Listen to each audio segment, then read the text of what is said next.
Listeners, many people are quietly asking a different kind of question. Not how do I do more, but how do I live better without losing myself?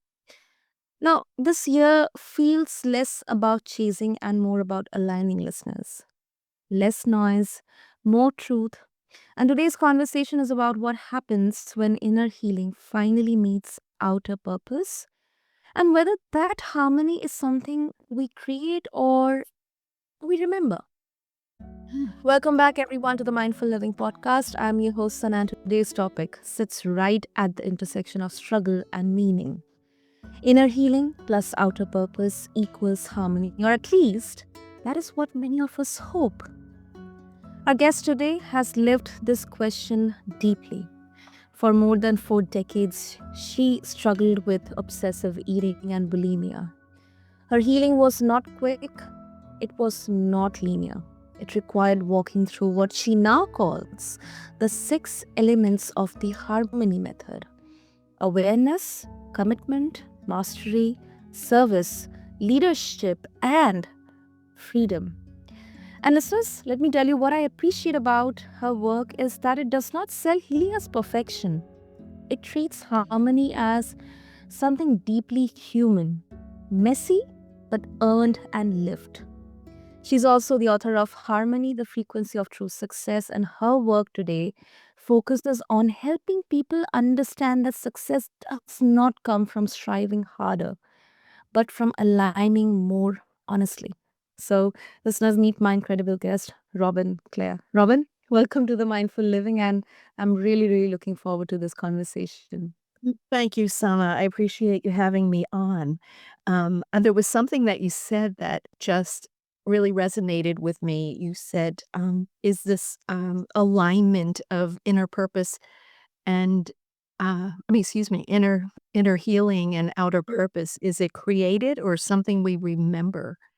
And it just really hit me because I think I love that because I believe that a lot of the stress that we're all living on and a lot of the issues that we have are lessons that our soul has asked us to learn in this lifetime so that we can experience the most growth from this incarnation into our human body.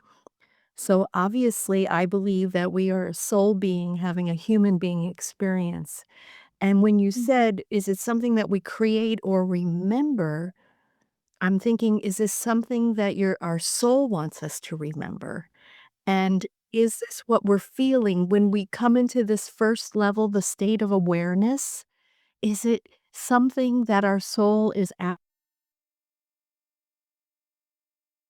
us to become aware of for this, not just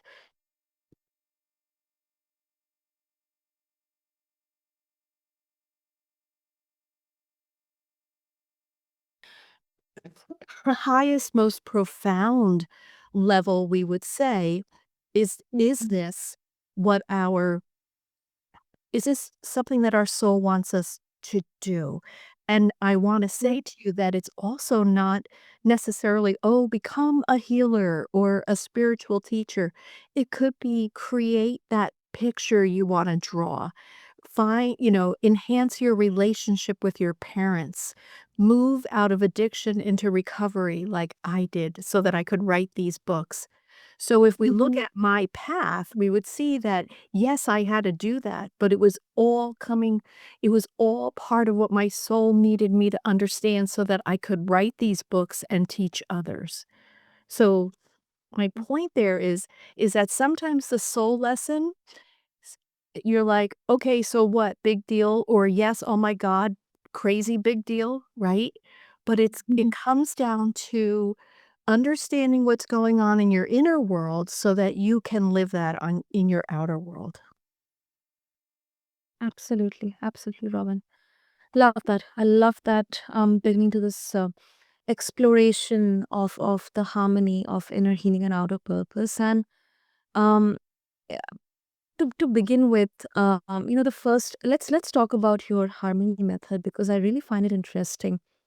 like the last time you had explained about the five elements and then the sixth element, freedom. But let's start with the first element of your harmony method, and it is Mm, awareness. Now, yes. it it it sounds gentle, but Robin, in reality, it can be sometimes uh, be deeply uncomfortable, because sometimes when we know that we are surrounded by, we are barraged by problems and sometimes unpredictable circumstances, we just want to sleep on, we want to kind of move away from them. What did awareness require you to admit about yourself that you had been avoiding for years? Oh, so awareness, it is a message that you receive, and honestly, I think folks, all of us, sometimes will receive that same message multiple times. Have you ever noticed that? Where you're like, "Wow, that's just really weird. Like, why did I just hear that from 3 different people?" The same thing. Yeah. And so for me, in writing this book, Harmony, a really simple thing is that I had 2 people. In my work, my guidance says to me that they don't have to tell me things 3 times, they only have to tell me things twice. I'm supposed to be listening harder, because I'm representing them out in the world. And so the 2 things that I heard twice were 2 people that said to me, "When I grow up, Robin, I wanna be as peaceful and calm as you are." And I'm thinking, not only was that the same message, they said the exact same words. And so for me, that message was, what is it? Why are they telling me this? I mean, it was very complimentary, and it was really lovely to hear that. But for me, those things are never what they appear to be. They're always something that's what I call living a divinely guided life.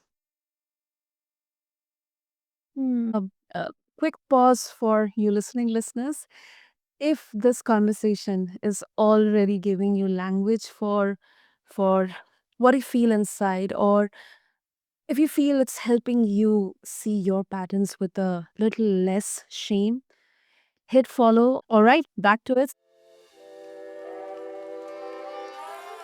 Listening, looking, feeling, because you're paying attention to all the signs that are coming at you, all the synchronistic events, because synchronicity is different than coincidence. Synchronicity is coincidence fueled by spirit. And so if you're listening for or watching for the synchronistic events, you begin to it's a way your soul is communicating with you as to what's next. So in this regard, awareness is really about not just looking and saying, "Oh, isn't that tree beautiful?" or "Look, he's talking to me." Right? But what is he saying to you? Right? What does this conversation mean? What is this person either reflect mirroring back to you something about yourself, or is this person trying to tell you their pain so that you can respond to it in a compassionate way? So it's a different type of being aware. Absolutely, absolutely, absolutely. And I think I mean, I appreciate that you frame awareness not as self judgment but as self truth. And like many people mistake mindfulness for calmness, Oh, yeah. when in reality, the first stage is often discomfort. And what I realize is awareness asks us to stop negotiating with our own reality. Right. I would agree with you. I would agree with you because, whatever the reality is, it's the first step, right? It's the first step to you knowing if you want to release, like, if your reality is filled with a lot of negativity, are you ready to surrender that negativity so that, say, I have truly had enough. I surrender. I let go, let God, so that you can then be receive the grace of healing. Like, you're not gonna receive the grace of healing if you are not surrendering the fact that you are having these experiences and you don't want them anymore. And it's not wishful thinking. It is truly surrender. I am done. I am ready to move on. And then grace will provide you with solutions, and they'll come in so many different ways. That's why you have to be aware, right? And then committed, step number 2, to healing, right? You have to really be devoted to your healing, and then you'll receive what you need or receive what you need in order to get that next Mhm. job. Whatever it is that you're looking for, you must first surrender the the your suffering, and then things start to change. But again, in between that surrendering your suffering and change is you're looking at what was the trauma that created my suffering in the first place and looking for a way to heal that. Absolutely, absolutely. I think this is very, very vital, um, especially, when I think we are trying to just react to external circumstances or external, what people are saying, and just completely Yes. um putting a stop to listen or to even hear what I am actually, my inner self, not my inner critique, my inner self is trying to say. And Yeah. I Yeah, think because that often puts like a Mhm. I'm I'm so sorry, Sana. I was gonna respond to what you said, that what people are Yeah. saying to you, unless they're a professional, but what people are saying to you in your life is that they're responding to you from their suffering point, right? They're talking to you from their place of suffering many times. Yeah. And so you don't wanna plan your life based upon their suffering energy and suggestions, right? You want to say, what's best for me? What does my soul uh, Yeah. want me to do? And I always make that suggestion too, is that if you're not sure how to connect with your soul, I would recommend every day in the morning, write down, have a Mhm. journal and write down this one question: what does my soul want me to know today? And then just start writing and you'll be surprised what comes out. 'Cause now they're like, "Ooh, Yeah. ooh, she's listening, or he's listening, let's go. Let's go." And then your body responds to your soul, because who's in charge, Sana? Your soul or your body, right? Your soul. Your soul, right? Yep. Yep. Yep. Totally. Totally. Totally. Now let's get to commitment. Yes. It's your second element, and oh my goodness. Personally, I have myself. I've observed, even my loved ones, struggling with consistency because we equate commitment with never failing. How do you define commitment in a way that allows for relapse, resistance, and real life? Yeah, yeah. So commitment is the devotion to follow what you learned in your awareness, right? Whatever that is for you.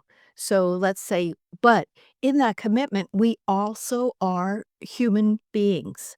We will, in this lifetime, even though we're a soul being having a human being experience, we never get to 100% soul being because we're in a human body, right? And things, we're mind, body, spirit, and emotion. And so we have 4 places where something could go wrong within Mhm. ourselves. And then we have our family and friends and society and our bosses, like, in their suffering energy, right? And so Yep. what we have to remember is that we are only one moment away from the next present moment. And when you try to live in the present moment and not in regret of the past or fear of the future, that's when you can connect to your soul, because that's where it lives. Your soul energy lives in the present moment. And so you need to figure out, How do I bring no matter what's going on around me and look and like, "Oh my god, I can't believe I reacted that way," because I've been teaching this for decades. It's been Mhm. decades, right? And yet I still find myself overreacting to things, and I'm like, "Oh, that's interesting. What's going on?" Right? At least I'm Yeah. now at a stage where I can see what I'm doing, right? I'm observing it. But I need that always says to me, I'm not in the present moment.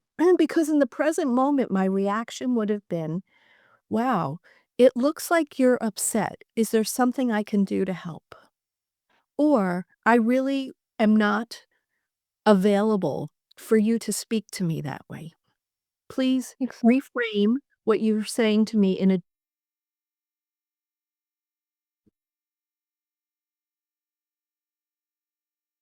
your present moment, what is acceptable to you and what is not." Exactly. Exactly. Exactly. And I think it's also a very healthy way to establish a very clear, specific boundary here. Mhm. That For sure. we many times we struggle with, especially in women. Like I've personally have been facing this myself, and I've seen as well others like quite struggling. Um, Robin. Um. One moment, please, but I wanna add to what you were saying. Uh-huh. Part of it also comes down to the fact is that we have to learn not to take things personally, right? When Mm, someone is overreacting or reacting in a negative way, it is almost always not about us. mm, It's really always about them. And so what I said earlier, when you say, "Wow, it looks like you're really upset. Is there something I can do to help?"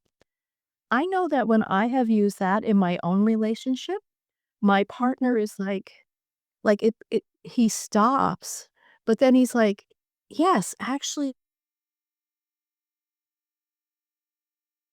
and then he me, instead of my going back like, "Why'd you say that to me? Blah, blah, blah," right? Like, it's Mm, almost like recognizing that everybody has their pain points, and not to be a doormat, but to to just say, "Is there something I can do to help?" And if they just continue to berate you for some reason, then you have to, instill your boundaries.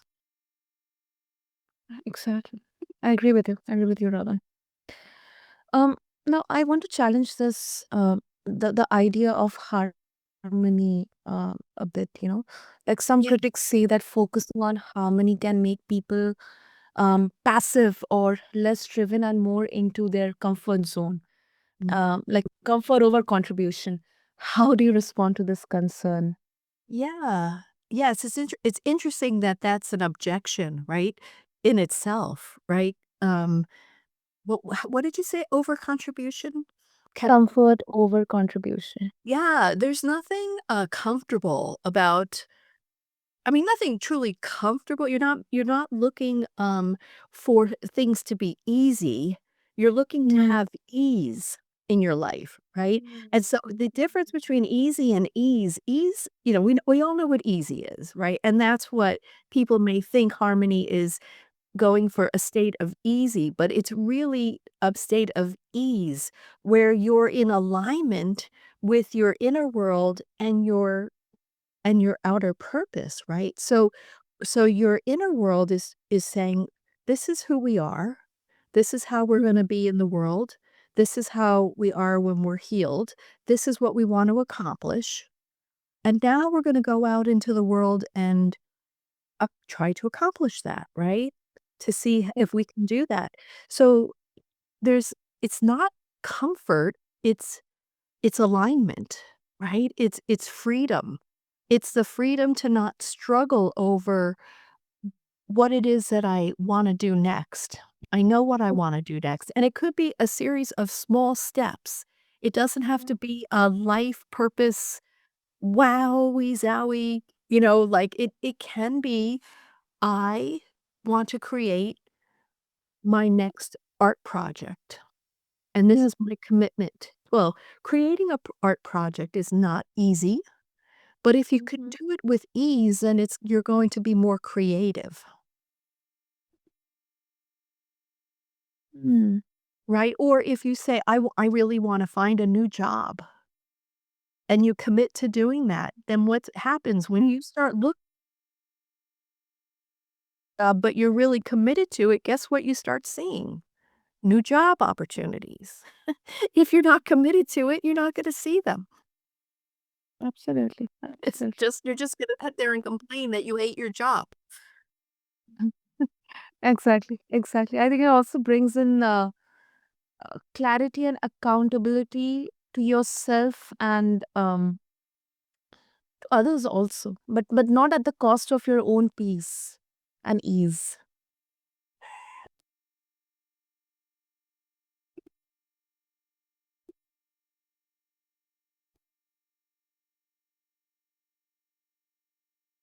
I'm here, Sana. Oh, I'm so sorry. I thought I lost you. You Okay. did for Uh, maybe a sec. Okay. Okay. Anyway, so before we wrap up, Robin, you describe harmony as our original frequency, but life keeps happening. I mean, there's loss, stress, triggers. Is it realistic to believe we can return to harmony and stay there? Oh, yeah. As Oh, long as you live in a state of awareness of mhm. yourself, right? In a state of commitment to yourself and an agreement that you're going to master what it is that you want to know and share with others um and then sharing that information with others and then leading by example. All of that leads to the freedom of the alignment that we've been talking about. So I just I when I first received this information from the divine realm, I thought they were talking about the spiritual path and that was it. Like I thought it was like the 6 stages of spiritual success, right? And I'm like, "Oh, I have a book there," right? But as I've grown with this way to get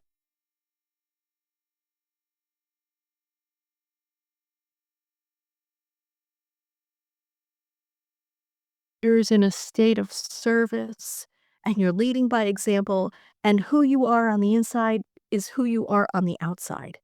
And I believe that that's possible. And I know it from experience. Absolutely, absolutely. Love that. Love that. Robin, so if listeners, I'm very sure. I mean, of course, healing happens always in community. And I really appreciate that, you are there to help people out there. So if listeners they would like to connect with you, share their thoughts or opinions after this conversation, what would be the easiest way? Yeah, so I would say go to my website, which is Harmony with Robin. Uh, is an easy way to remember. harmonywithrobin.com. And yeah, that's the best way. I'm also in social media as Robin H. Clare. And of course, my books are all on Amazon. And if you do read my book, I would love for you to review it. That would be awesome. And yeah, and to reach out to me via my website. There's a contact page that they can use. Super, super. Listeners, what I'm gonna do is have all the links in the show notes. So just hover over to them along with this episode on your favorite podcast platform. And as we um wrap up, I want to leave all of you listeners with this reflection. Harmony is not about becoming someone new. It is about remembering who you were before survival became your personality. Inner healing and outer purpose are not competing paths, they are partners. And when we stop striving to prove our worth and start aligning with our truth, success stops feeling heavy. It starts feeling honest. So, Robin, thank you so, so much for bringing such grounded and enriching wisdom into this space today. Thank you. You're welcome. And to all of our listeners, may this year be less about fixing yourself and more about listening to yourself. Until next time, this is the Mindful Living. I'll catch you in the next episode. Thank you.